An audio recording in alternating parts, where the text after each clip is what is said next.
বাংলাদেশ সেনার অফিসাররা রাজাকারদের টাকার কাছে দেশকে বিক্রি করে দিয়েছে। এবার পাকিস্তানি সেনা তদারকি করবে। ঢাকার ক্যান্টনমেন্টে অগাস্ট মাস থেকে চালু হয়েছে আইএসআই এর অফিস। ভারতের দাদাগিরির দিন শেষ, এবার চোখে চোখ রেখে জবাব দিবে বাংলাদেশ। বাংলাদেশকে এতদিন ভারতের লেজুর বানিয়ে রাখা হয়েছিল।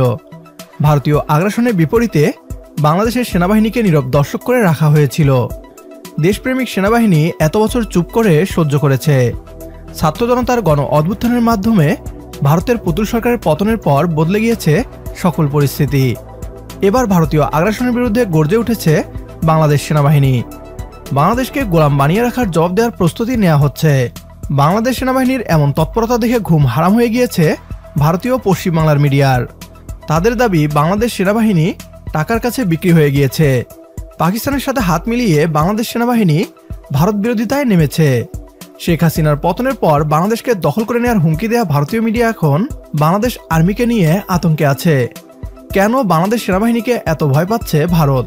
কিভাবে বাংলাদেশ সেনাবাহিনী ভারতকে শায়েস্তা করবে? এ নিয়ে বিস্তারিত থাকছে বিডি টিউবের আজকের এই ভিডিওতে।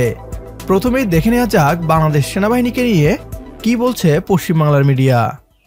ভাবুন একবার, যে রিপোর্টটা সামনে এসেছে তাতে বলা হচ্ছে যে 68 জন জিহাদি নাকি বাংলাদেশে প্রবেশ করেছে, এবং তারই সঙ্গে আমি একটু গ্রাফিক্স ফায়ার করতে বলবো প্রোডাকশন টিমকে, যে তাহলে কি এবার পাকিস্তানি সেনা তদারকি করবে? ঢাকার ক্যান্টনমেন্টে অগাস্ট মাস থেকে চালু হয়েছে আইএসআই এর অফিস। পাকিস্তানি সেনা তদারকি করছে ক্রমাগত। এই প্রশ্নগুলো কিন্তু এবার উঠতে শুরু করেছে। জুলাই মাস থেকে বাংলাদেশ সেনাবাহিনীর নিয়ন্ত্রণ রাজাকার গোলামের হাতে। বাংলাদেশ সেনার অফিসাররা রাজাকারদের টাকার কাছে দেশকে বিক্রি করে দিয়েছে। যে জাহাজটা এসেছিল করাচি থেকে, সেটা চীনের জাহাজ এবং তাতে করে অস্ত্র এসেছিল।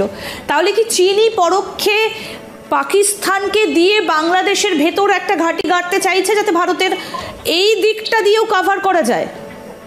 না, এটা তো নিশ্চিতভাবে। দেখুন, যখন বাংলাদেশের শেখ হাসিনা সরকার আর আমাদের ভারত সরকারের যৌথ চুক্তি স্বাক্ষর হয়েছিল যে ভারতের উত্তর পূর্বাঞ্চলের যে রাজ্যগুলো মণিপুর, মিজোরাম, নাগাল্যান্ড, তার সঙ্গে সরাসরি কলকাতা থেকে রেলপথ সংযোগ হবে এবং এই রেলপথের একটা বড় অংশ বাংলাদেশের মধ্যে দিয়ে যাবে, এবং সেটা শেখ হাসিনা সরকার সেই চুক্তিপত্র স্বাক্ষর করেছিলেন।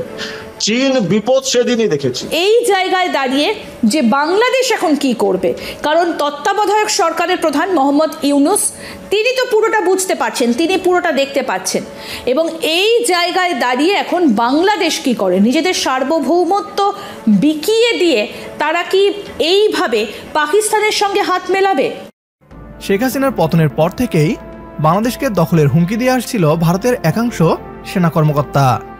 এমনকি সম্প্রতি ভারতীয় সেনাবাহিনীর এক জেনারেল চট্টগ্রাম দখলের হুমকি দেয়। বাংলাদেশ সেনাবাহিনী চুপ করে এতদিন দেখে এসেছিল, এবার অ্যাকশনে যাচ্ছে। বাংলাদেশ সেনাবাহিনীর এই মিশনে পাশে আছে পাকিস্তান সেনাবাহিনী। বাংলাদেশ সেনাবাহিনীকে হাতিয়ার দিয়ে সমৃদ্ধ করছে তারা। এতে দাদাদের গা জ্বলে যাওয়ারই কথা। দেশপ্রেমিক বাংলাদেশ আর্মিকে তারা অপমানিত করছে। বাংলাদেশ সেনাবাহিনী নাকি পাকিস্তানের অর্থের কাছে বিক্রি হয়ে গিয়েছে, অথচ এই গদি মিডিয়ায় প্রচার করে পাকিস্তান কাঙ্গাল হয়ে গিয়েছে। বাংলাদেশের স্বাধীনতা এবং সার্বভৌমত্বের উপর কোনো দেশ নজর দিলে সেই দেশের চোখ উপড়ে ফেলবে বাংলাদেশ সেনাবাহিনী। সেনাবাহিনীর এমন অ্যাকশনকে সমর্থন করলে কমেন্ট বক্সে ইয়েস লিখে জানিয়ে দিন আমাদের। সেই সাথে ভিডিও শেয়ার করে দেখার সুযোগ করে দিন আপনার বন্ধুদের। পরবর্তী ভিডিও দেখার আমন্ত্রণ জানিয়ে বিদায় নিচ্ছি আজ। আল্লাহ হাফেজ।